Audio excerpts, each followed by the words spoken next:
Yeah. All right, man, let me see. I'm good? Yeah. Okay, good. How that mic? Yeah, you good.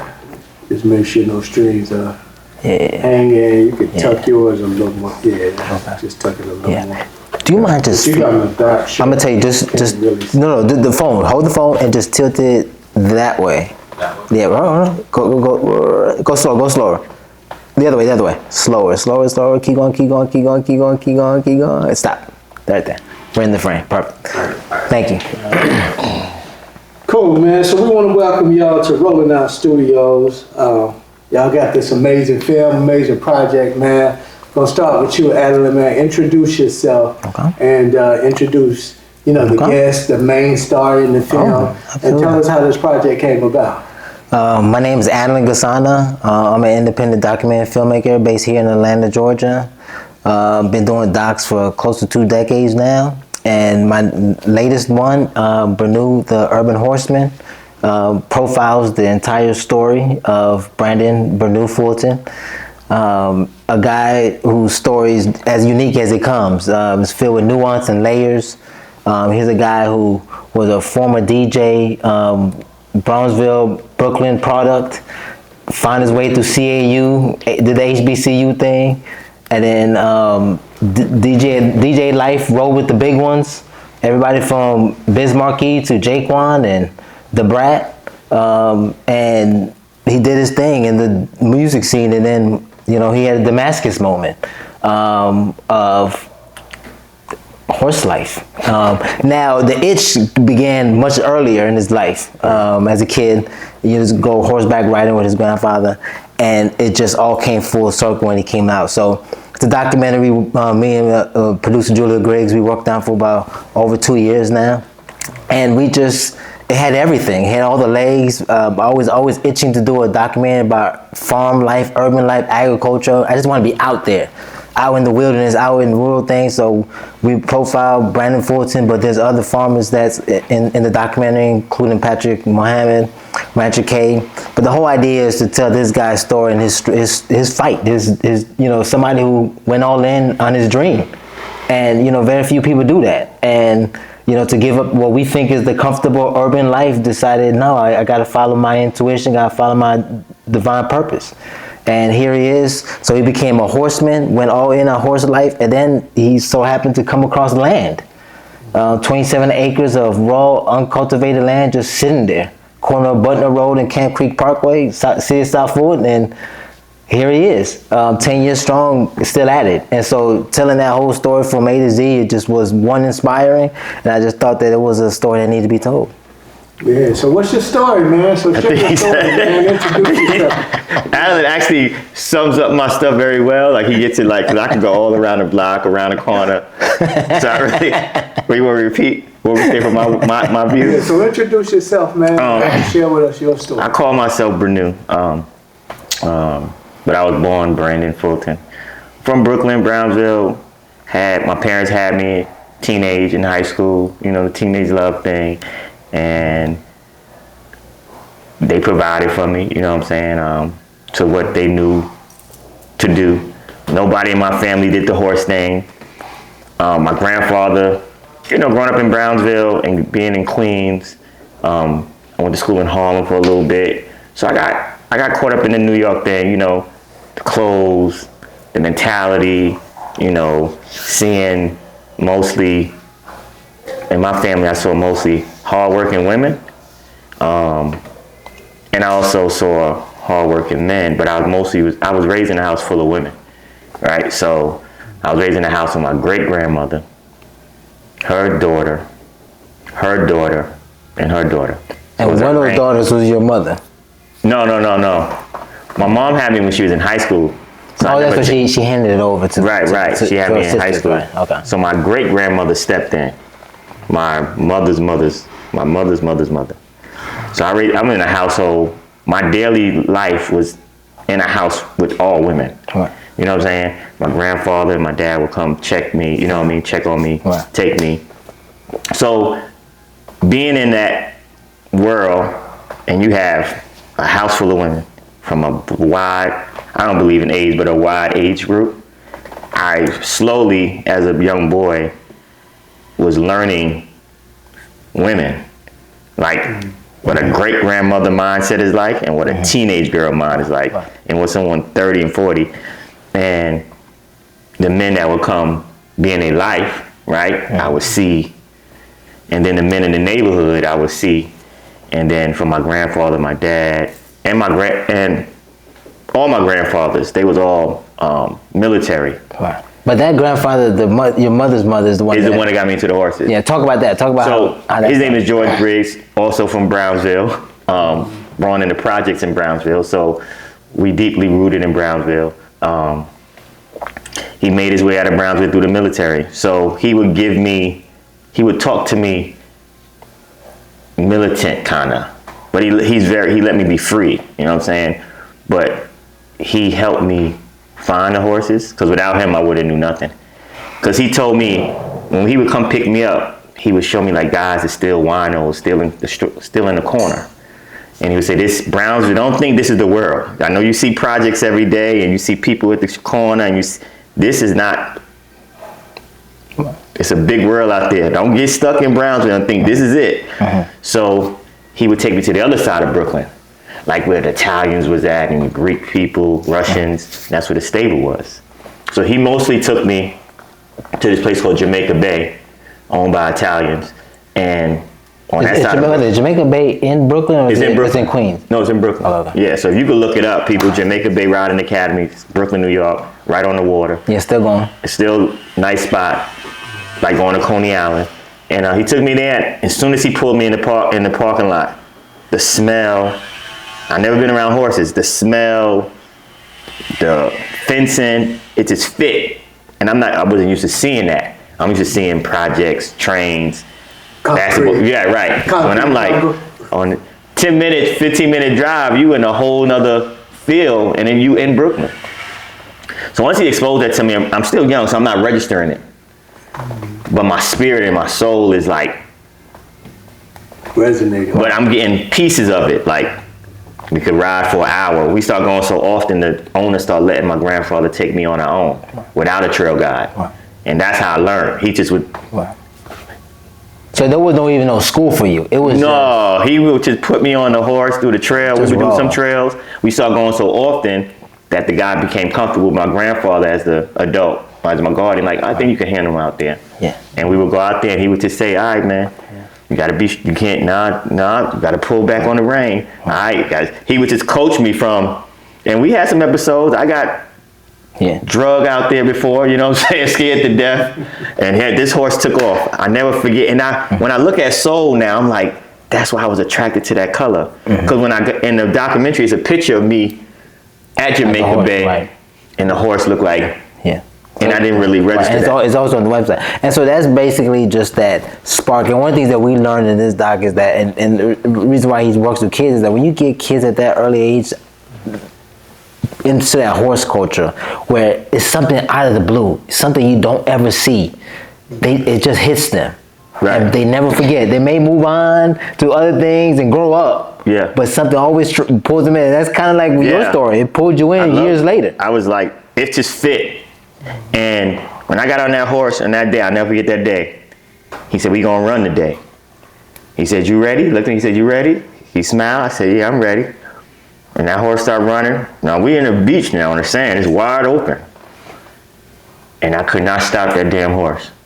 And I'm like, he won't stop. So now I could hear his horse coming behind me like, "I'm coming, hold on. I'm like, I can't. The horse is going. I'm scared, I'm nervous. The horse take a quick left, duck me off the trail, and I see this branch coming. And I see the branch, I see the horse going. I just go like this, grab the branch, the horse rides from right under me. I fall. By the time he catches up, I'm on the ground. And he's like, "What happened?" I said, "She wouldn't listen." And we laughed about it.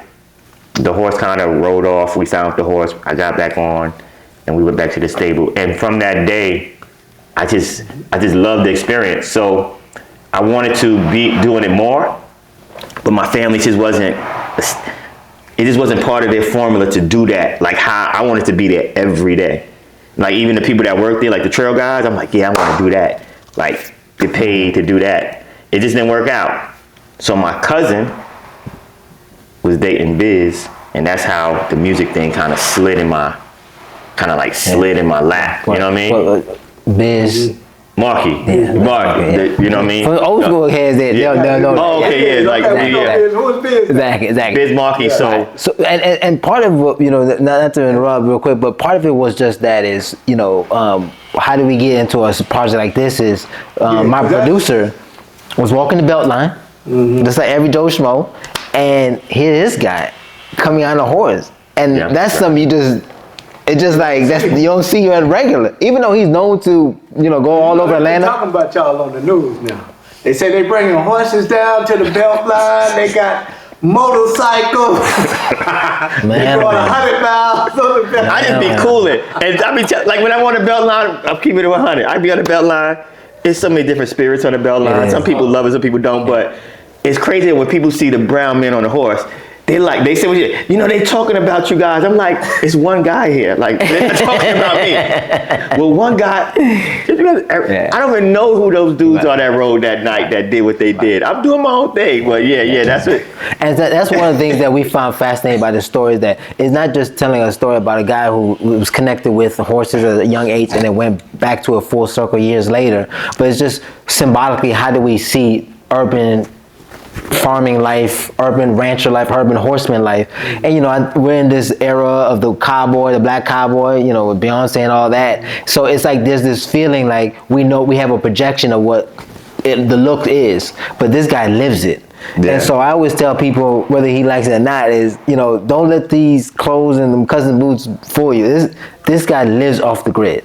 Like, me and you go home to queen size bed with sand sheets, air conditioning. He doesn't. No. This is all him. And so for somebody to live that kind of lifestyle, one off of passion and one off of what he believes is his divine purpose or not, say so much about the gravitas of what this narrative is. So basically, it's a biopic on your life. Yeah. And you're talking about horses, and you're talking about how you live off the grid, right? Mm-hmm. Okay. And then I paralleled it with several themes of what's happening in our present day culture. The issue of gentrification, eminent domain, and rapid urban development. So a big chunk of Act 2 in the documentary is just exactly what he's dealing with. So he lives on the corner of Butner Road and Camp Creek Parkway, but they have to extend Butner Road. And the only way to do that, they have to come in and cut into his property. That's eminent domain. But eminent domain legally has to be, you have to give the person just compensation. So that's something he's front and center in. So he's in an area that's rapid development. I can't imagine real estate developers salivating when they see not just his land, but pretty much all of city South Florida. When you start going down the Camp Creek Parkway and you see all this open land. Development is just on everybody's mind. Where's the next use development? Where's the next subdivision? Where's the next thing? And they see his area, raw, not much on it. Let's go work on that property. But the problem is, he's living on it. He's on it. So yeah, that's a good point. So before we get into that, you say he lives on the land, off the grid. So tell us, how you live. Do you have solar power? Do you have candles? We're working on the solar power. Right now, we working on moonlight and sunlight. He does got running water though. The hose in the front, yeah. Right. We working on moonlight and sunlight, candle here and there. We'll see when the candle burn out, you gotta go back to the start. And I got so much on my mind. I have now become conditioned. Remember, I don't have nobody pulling my coattail. I'm not married. I ain't got no kids. It's just me and the horse. We live one. We don't worry about the dark. So it's like, and now I became so conditioned of sacrificing. It doesn't even bother me now. When it get dark, it get dark. My battery run out on my phone. When the sun come out, then I got light in the house. Or I just sleep outside on some hay or I've slept in my horse trailer. In the beginning it was so rough that I have become so conditioned, I'm like numb to the condition. Unless someone say like, you really doing this like this? Like, damn. And then me, I'm like, I'll be up in the next 4, 5, 6 hours and then it's back to riding, enjoying. So the aesthetics right here is I close my eyes, I don't see anything. It don't really bother me. Now when it rains, it can be a little frustrating. Or cold, or wintertime. When it rains. Or wintertime. Or wintertime. But I'm working on the winter. This is the thing. Every winter, I say next winter I'm not gonna do this. But I get so caught up in the spring and the summer, and then next thing you know, and now like right now I'm trying to put in. I tell myself, I told all summer, yeah, I'm gonna work on it. But I'm so comfortable because the breeze is coming through. I'm looking at the stars, the moon. I'm like, I got time. Next thing you know, June, July, August, September. Now in the mornings, I'm like, whoa. And I'm like, damn. I already know what I walk myself into it every year because I'm trying to do it myself. And sometimes I don't have the mental capacity because I don't really want to do nothing. Like, so riding, it makes me. It takes you away. That's your escape. And then I'll just keep riding all night. But the thing when you say you don't want to do what that you're working on, so you're working on what? I'm working on like lighting, like electricity in the house. First I had to work. Condition, heating, like what are you working on? Nah, first I had to work on just getting in there because it was all trees. So I had to, my hands is all busted up because I'm using the chainsaw and fire to bust through trees and bushes. So now I can get in there because before you really couldn't get in there. Yeah, it was very wooded. It was very wooded. So it makes it very uncomfortable because now mosquitoes, the bugs, the snakes, right? So I had to change that. That took a while. Now the house that was there, it's only like a 600 square feet. It's very small. The roof, it was no roof. And then the water that was coming in there messed up the floor. So I had to level the floor, get a roof on there. I had to really gut the whole thing out, restud it because the wood was so damaged. The wood is, when you try to nail something to it, it's cracking. So I had to, so all of this was a learning process for me. Not because I wanted it to be like this. It's because the circumstances of the resources were low. And I said, I'm not turning my back. I'm not going back to Brooklyn. I'm not going back to New York City. I'm not relying on my family. Or that DJ life. Yeah, I had to walk away from the DJ thing too because it got too much. And so when we got political, right, and voters, you know what I mean? So, but I left it because it was taking away my peace. When I first started spending high school, college, but as you grow up, you deal with different levels, and it becomes, now it's not enjoyable because now it's a business. And how I'm designed, I don't like that. Now I gotta be the artist and the manager, which then it makes you like, I don't want to deal with him. I don't have nobody talking to me like, yo, make sure his money's there when he pull up. You know what I'm saying? Like, yo, we just need you to get into the club. Like, I got you at the end of the night. And it's like, I'm not playing this game no more. And that's what we did in the film. In the film, we document that story of him being a New York to Atlanta DJ. We follow up with his manager at the time, several of the artists that he rode with and he toured with. Mr. Overstreet was one of them. And part of it is to segment that story. But then that was almost like a yesterlife. But then that itch of horse life was always there. It was always there. And it just broke out. But at one point, I really forgot about the horses. It was out of my head. I said, once I become a big DJ, like a major name, because it was always programmed to me, you got to be on the ground, to have a title to do this lifestyle. You really don't. You just got to be willing to. Remember, I'm coming from Brooklyn thinking about this. But when you come to the South, you go to Ellenwood, you go to McDonough, you go to, you know what I'm saying, Fitzgerald, Georgia, and you see people they don't have the fancy. What I saw in Brooklyn, right? But they still live in the lifestyle. So for me, it's not about the aesthetics when you're a true horseman. It's not about how pretty your barn is. It's about, can you connect? And that's where I'm at. That's how I came into it. So, but it proved to me that I really wanted it. Because I walked away from, I would never let my hands be cut up like this, because in a nightlife it's an image. That's right. Like you can't come in there cool sweating. You gotta have cologne on. Line gotta be right. You can't, like something, I don't care. I just throw my stuff on. I don't care if it's big, dirty. I'm just throw the do-rag. You can't come in. You can't move like that in the nightlife. So it's like, I was like, this is just too much work. I gotta make sure I got a fresh cut and I gotta make sure. And then it got to a point I start laying my hair down. you know, putting that S curl in it, trying to make it, you know, slick it down, trying to get the coolie look, you know what I'm saying, for the look like Rico Suave. I'm like, this is just too much work. Exactly. No peace. Exactly. Then you in the club sweating your mind out, and then they like, wasn't your hair laid down yesterday? And then the next week it's like perfect. Right. So I'm like, yo, I can't do this. Right. So let me ask you this. So do you document him cutting the trees down? And we did get him working his farm, his ranch, pretty much from putting up the fence posts and whatnot, digging things up, putting a horseshoe on the horse. Yeah. We have all the manual labor doing the roofing on top of his barn. Wow. Yeah, so we visually capture everything. And the fortunate thing about us doing a documentary for 2.5 years is that we were able to come to his place for all the seasons. What's it like in wintertime? What's it like in fall? What's it like with hot summer? What's it like in the springtime, rainy and, you know, pollen and everything? So we definitely visually document that story or not, that aspect of it. But I just want, as much as we talk about the inspiring aspect and the resiliency, you know, Brandon Fulton's story is nothing without its controversy. So that's one of the things that we didn't shy away from. So, one, how did you acquire the land? Mm-hmm. And then two, I know you said eminent domain, but kind of walk us through that process of them wanting the land. Yeah. And now you're in this fight. But how did let me jump it off and then you can kind of tee it up. So he bought the land in January 2016, which in a few months now will be 10 years that he have owned that land. When he bought it, it was unincorporated Fulton County. So the city of South Fulton became a city in 2017.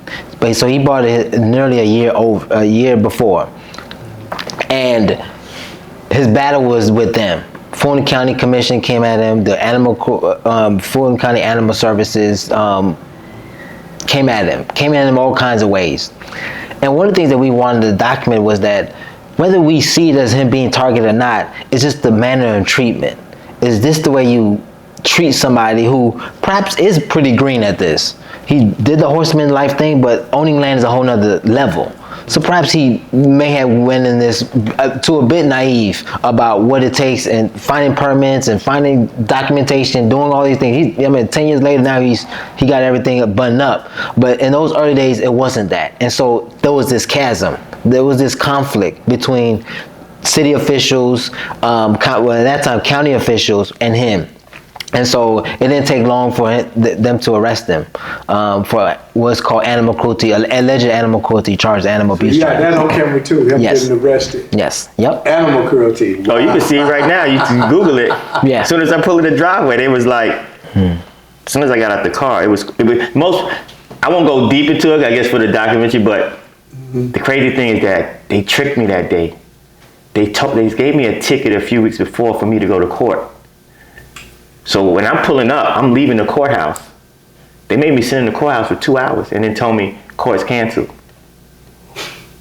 They tricked me to get off to get on. You know what I'm saying? So when I pull up, I'm like, I was just in the courthouse. They could have jammed me up there. Right. But they've been trying to get in the property for so long. Right. And I was standing gun ho like, you need a warrant.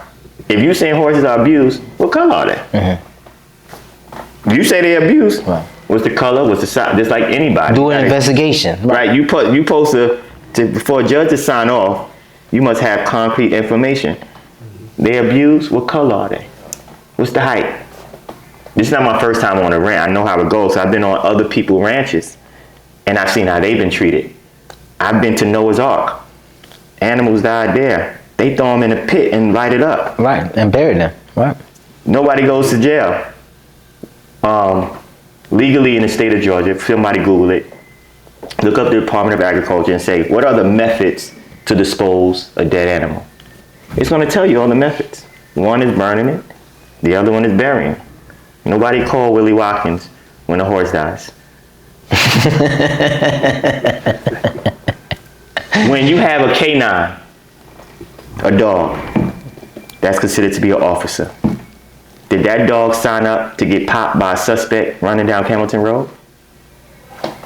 Why is APD not considered cruel for making animals pursue suspects? The dog did not say, today I want to be a cop and I'm going to get shot because you can't catch him.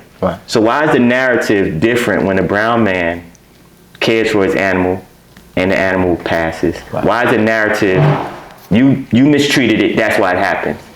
But for everybody else, oh, the horse went down, so the narrative is different. Right. Even at SeaWorld, didn't the animal die there? Did they shut down SeaWorld? Don't APD use horses to pursue in riots? Put the horse literally in a hostile environment? Is that not cruel? Right.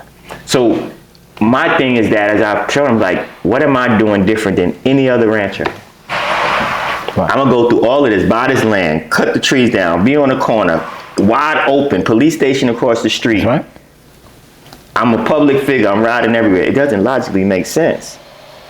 So, and these are the questions we raise, rather than pointing out that said people are the culprits. It's like, it all narrows down to this fundamental question.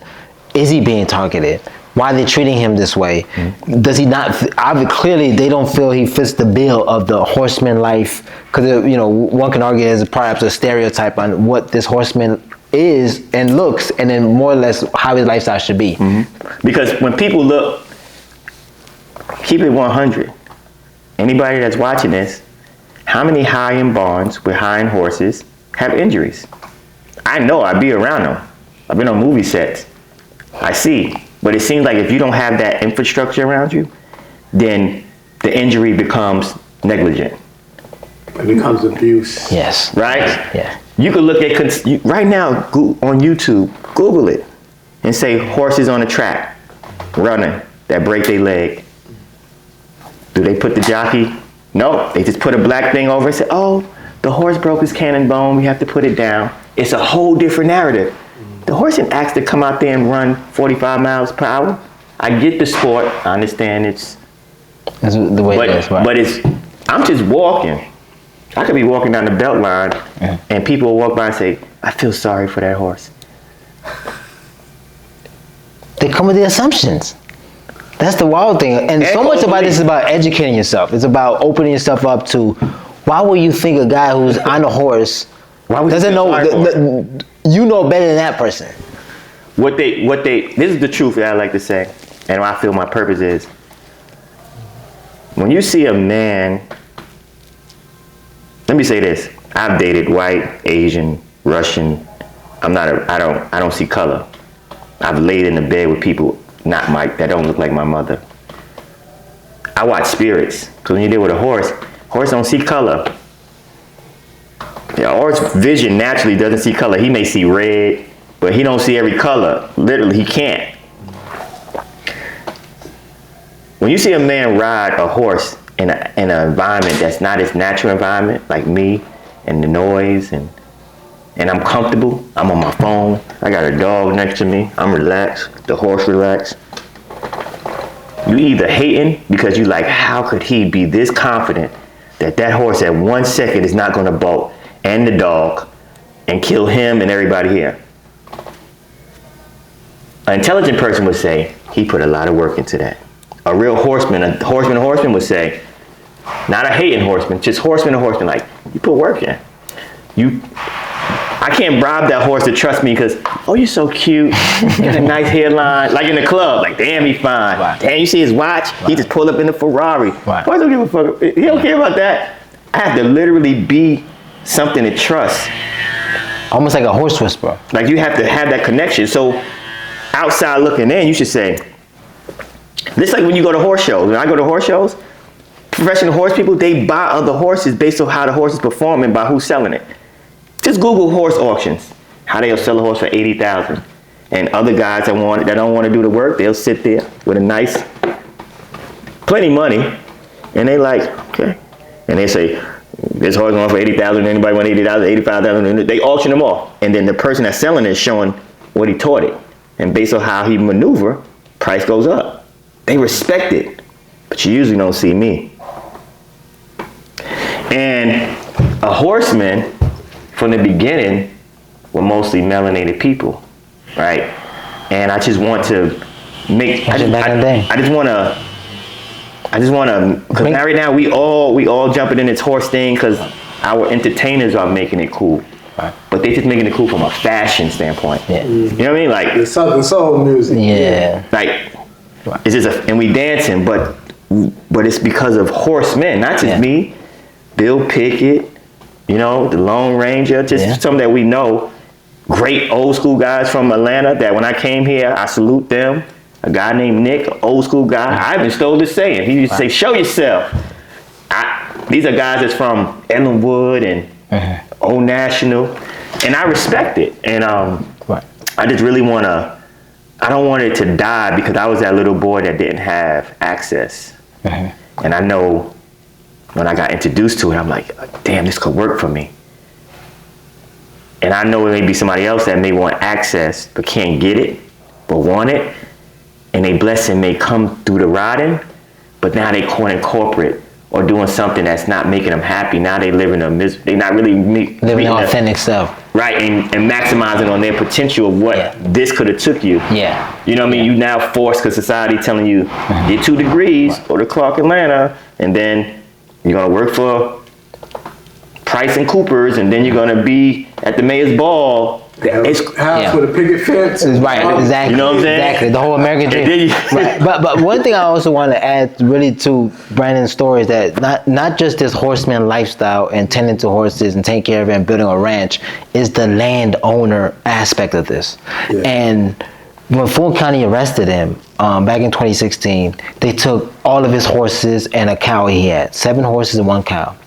When they dropped the charges almost a year and a half later, or close to 2 years later, in 2018, Fulton County never gave his horses back. So that we raised the first question. They didn't have enough to prosecute him. Yeah, you arrested him and smeared his name and plastered him up, mugshot everywhere, but could not find physical evidentiary evidence to say he's an animal abuser, he's animal cruelty, let's go after him. And even Peter was coming after him, everything. So one of the things that we raised in the documentary is that question. Why didn't he give it back? And then this leads to his federal lawsuit. That's still when pending. he said the Peter thing, I forgot. I want him, because I tell you, he speaks, he's my guy. Peter actually wrote a letter asking Paul Howard to give me 10 years. They actually wrote a letter and publicized it. Right, put it out there in the public. You all the way in Virginia. You going off of what you saying, what the news, that's why I say media just allegations. Media could. And this was pre-Me Too movement too, though, because I know after Me Too, allegations was enough to end it, but this was years before that, and then all these allegations happened. And so when he didn't get his horses back, then he had no choice but to sue Fulton County, and now he has a pending case that went all the way to the appeals court. He lost the case to them. Judge sided with Fulton County, but then now he appealed and then went all the way to the U.S. District 11 court, which says that he can continue his lawsuit against Fulton County because of his Fifth Amendment right of the taking clause, which says that just compensation has to be rendered for the taking of property. So, and many legal observers, Marvin Arrington Jr. included, believe that his case could be case law. That you just can't just come up on someone's property, confiscate things of what you think is alleged, and fair enough. If they did an investigation or not, I'm sure they did enough investigation to realize there's nothing here. Give this man his property back or pay him. I just thought about, because I love the storyline, and I'm looking how you connect the Urban Horseman as, the subtitle, which is a beautiful title. But when I hear what's going on, you know what I hear? The case of Fulton versus Fulton. I know. I had actually one of the subtitles in the act 2 was Fulton versus Fulton. Yeah, we work on both legs together. It came. We're filmmakers. Yeah. So Alan, listen to the story. Yeah. This is the case. But why didn't you go with that? One of the challenging things that we had to do is we could have. There's plenty of different ways to approach documents, as you know. And so the one question is, do we want to take the legal aspect of this story and then really kind of take an investigative appeal to Brandon's story, figure out who's behind this, what's going on, who are the players involved, or do we want to kind of take a more biographical, inspirational story? Right. And one of the things I believe in as a director is that when you tell these human stories, break the stereotypes, show resilience, show that this man 10 years strong and he's still at it. And then we didn't have necessarily the infrastructure or the players to do the investigative route. You know, investigative reporting is a little bit much more intricate, and I think that oftentimes when you get into the court minutia, you tend to lose your audience. But by making this guy the hardworking guy on his property, building up his ranch every day, chipping away, and all the bows and arrows, he's in and out of courtrooms. He's at this point where he don't even bring a lawyer anymore because he knows what they're gonna come after. Yeah. They citing him and everything. But all the bows and arrows that keep coming at him, he's dodging them. He's beating some of them off. Some of them is sticking, but he's still at it. Yeah. And that to me, I think, just resonates more about where his story is going. And it does. And I'm not trying to change the story. No, I get it. But think about this. At the end of the day, the biggest conflict is what? Him with himself. So Fulton versus Fulton can be you battling against yourself because you went against the record label. You went against what the corporate, you know, that picture. You know what I'm saying? So it's a whole different play you can play on it. That when I see Fulton versus Fulton, I'm thinking, what is that? Yeah. Very I good need point. to look more into it. But when I see that and I hear your story, I'm like, that's Fulton versus Fulton. Right. That's you versus yourself. Right. At the end of the day, you can tell that whole story. Yeah. But then the other layer is Fulton versus Fulton County. Yeah, there's so much nuance to this. I mean, there's so many layers to that. Yeah. It's just like, wow. But it's an amazing story, bro. And I didn't know the story was this layered. Now, is that New York or is that Fulton County? Well, it's just more of a generic look of it, but we wanted to kind of come up with the Atlanta, to kind of, if you look at the Buckhead Midtown thing or not, just kind of get that feel, and we got the airplane in the back or not. So the idea is that he's juxtaposed between this, what is rural and what is urban. And again, for a lot of folks, I know we stay in Atlanta, we see all this metropolis, but if you really go down South Fulton, you ride 20 minutes this way, 20 minutes this way, you in the stick. Yeah, open land. Big country. Open land. And they got horse farms down there. They got open land and people sitting on acres. And he's one of them, 27 acres. And this thing, and we talk about this in the document that Button Road, Camp Creek, is that it's the most visible of them all. That had he been tucked away, you know, a little bit further down the path after being rolled, they probably wouldn't have been that aggressive. They probably even let it go. It was nothing. You on the corner. And I think even I had to, when I get out of my emotion, I had to listen to me and the Lord. At first, you gotta understand I'm passionate and I'm being attacked. And it's not the government is a different type of attack. Because now if you go up to the DA's office and smack somebody up, you definitely gone, right? So you can't handle, you gotta tuck your tail and you're like, damn, I gotta tuck my tail. It's an internal battle. It's like Fulton versus Fulton. Man, it makes you have to learn about emotional stability. And it makes you have to man up to a level that you have to now do it and say, take the hit and not be a bad person in the ring. Like, all right, you got me. All right, you got me. That don't mean you're gonna win. You got me. They used my lack of resources to paint the picture. But when you look at how they use the lack of resources, you could say, damn, a person that got a horse say, shit, I don't think I would have a horse if I had to live like that. I wouldn't put myself before the horse. When somebody really looks at it and not be judgmental, they could say, he's dedicated. Because if he's living like that, to just be able to ride, and he's not riding in high-level performance events to make big dollar, then he's not doing it. Your vehicle. Yeah, he's not doing it for the recognition that I got the Triple Crown or I got the best barrel racer. He's doing it because he just enjoys riding. You know what I'm saying? So when me being who I feel I am, and I look at it and I get all these, bad comments from all people. A lot of people say it's not a white thing, it's not a black thing. But I can say this: I've never really got a bad comment from an Indian person. Do you think it's a class thing? I think it's a class thing, and I also think it's a cultural thing that certain people know how to just allow people to live their lives, and certain people are taught, no matter where you are, like if you're taught in a certain society to be boisterous and your voice matters. Because a lot of people say stuff and I realize I would ride, I say, damn, they got me. And my grandfather said, he said, man, they found your weak spot. They know if they poke you about that horse, you're gonna get angry. And now they know, just keep poking him, we're gonna piss him off. That's how he gonna get off track. And sure enough, I'll be in there cutting trees and it's all in my head. And next thing you know, chainsaw done went through my knee. I done damn near lost my leg because I'm. That happened for real? Oh yeah. Damn. Chainsaw, cause I got so much in my mind, but I'm the minute phone works for, I'm like, nah, it ain't stop. And I'm cutting the tree kicked back, pushed the damn chainsaw, you know what I mean? Damn. So it wasn't on though. But luckily I had like, when I'm out there, I be wearing like 3 pair of pants, long johns. So it went through. I had to go get stitches and everything. Damn. And luckily at that time, I was laying out there and somebody just pulled in the gate, like just to check on me. Damn. Not right when it happened. I was laying here for a minute.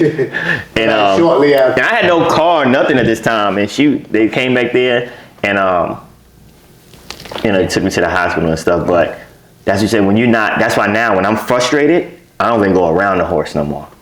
Because I don't want to bring, I know that they have an emotion and have ability to feel how they feel too today. Because they didn't be like, look, I just don't want to do this right now. Like, I don't feel like being touched. I don't want to, you know what I mean? Yeah. Okay, how you feeling? I don't want to be touched today. So when I go out there, I stand, and if they come to me, we ride. I don't use a feed bucket to trick them. Like a lot of times people use feed buckets, right? Trick the horse to come.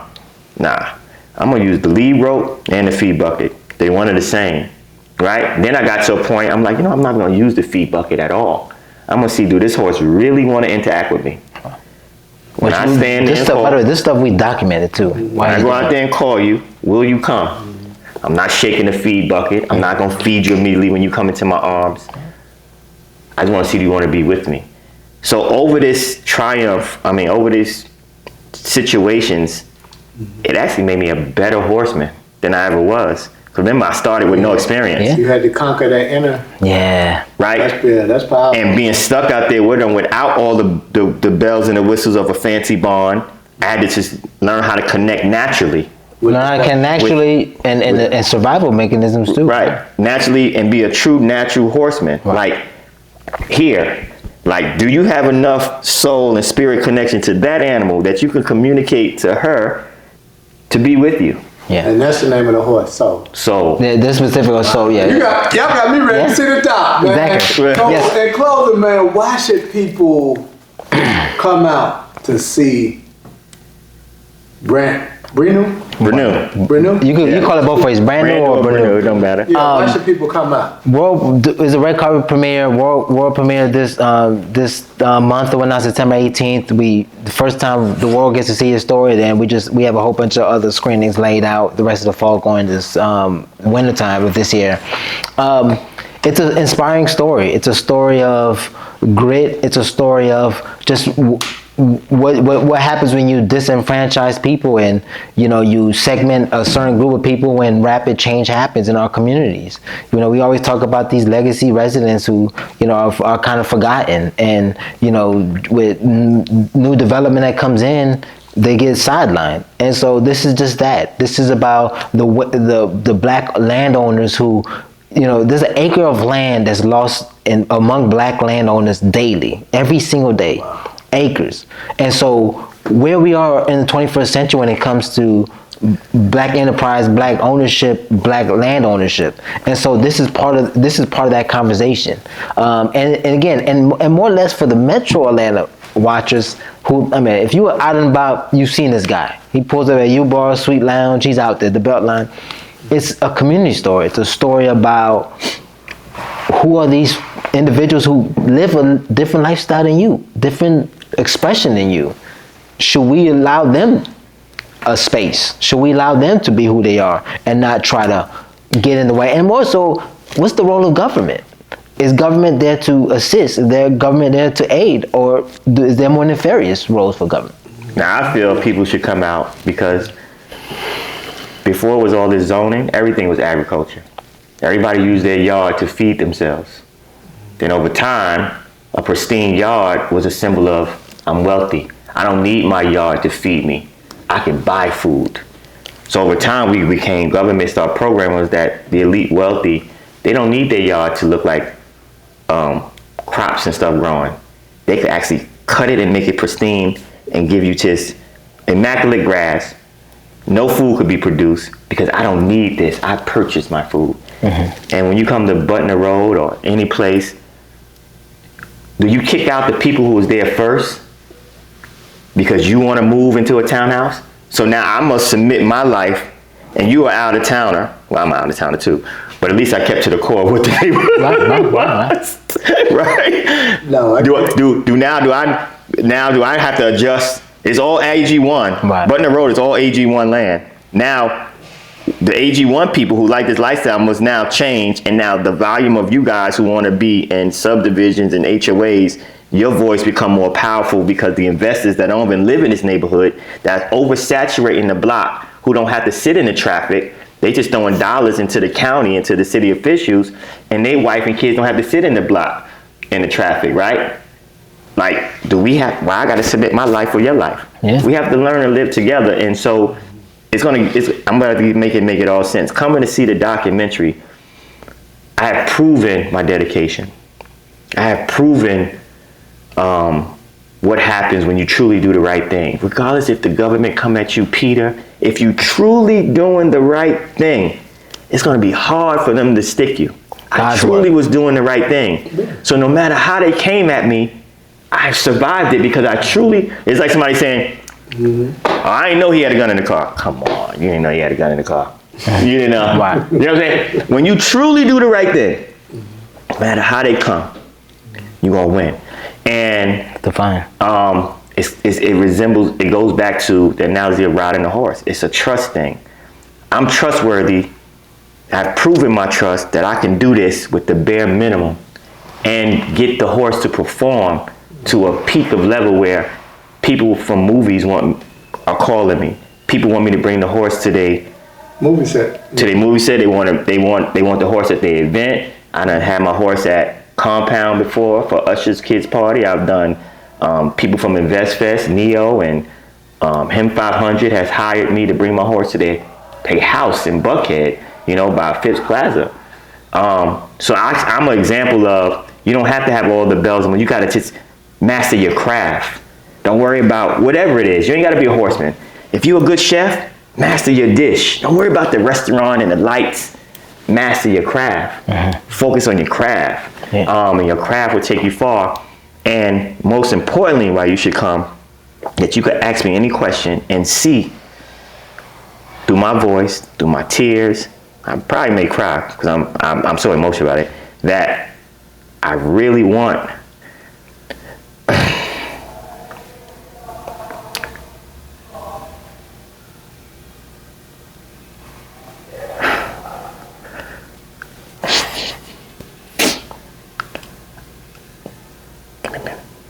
Give me a minute.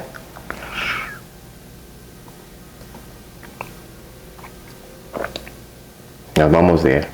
It's coming. Take your time, bro. I can't drop a tear. I'm too tough for that, B, from Brooklyn. I really want to be the answer for every kid that wants to ride, that families just really can't afford it. I really want them to have the same equal riding opportunity the kids in Chastain Park have. Right in Buckhead. Most people don't understand why is Buckhead named Buckhead. You could Google it right now. Most people don't even know why Buckhead is named Buckhead. Because they was doing a lot of hunting for bucks. That's why it's called Buckhead. It was all agriculture. Lenox Mall, Phipps Plaza, Yeah. it was all Georgia's a farm. forest. Georgia's a forest. These people don't understand this. Right. So I'm a pure example that that I'm gonna be dedicated to your child's riding career. If he's serious, I'm serious. If she or he's serious, let's go. Let's get them to a level that they can be and performing in Las Vegas with the kids that's from Wyoming, Idaho. That's generational cowboys and horse riders. That your kid may be great at this. And through me and my land, they can get the start. Kind of like King Richard, how they went to dad had to take him to the park and deal with all the chaos. But the other trainer had the nice facility where the parents could sit there and get a cocktail. We don't need that. It would be great to make the land beautiful like that so everybody's comfortable. So when they come out of their rough neighborhood, they don't have to come to a rough, they don't have to come to the mud. Right. So coming to see the documentary is showing you that I'm here. I want Fulton, me, to be here when I lay in the casket. I want that land to forever be to serve the ones that can't really afford it to be able to get the same equal riding opportunity. Yeah, that's powerful, man. I love it, Yeah. man. Maybe the social media. Oh, it's Brannu Horse, BRANNU Horse, and it's Brannu Film, BRANNU Underscore film. And of course, without Adelin and Julia, it wouldn't have been able to come. Oh, was he part? He was part of it too, right? No, it was the first. He was Bowlegs. Bowleg, right. Yeah, Okay. Bowlegs, yeah. So I definitely want you to say yours because he took something, and it may be somebody out there going through something. It may not be about horses, so I very much appreciate him and Julia. Yeah. For real. Yeah. Yeah. Yes. Thank y'all, man. Thank you. Powerful story, bro. Thank you.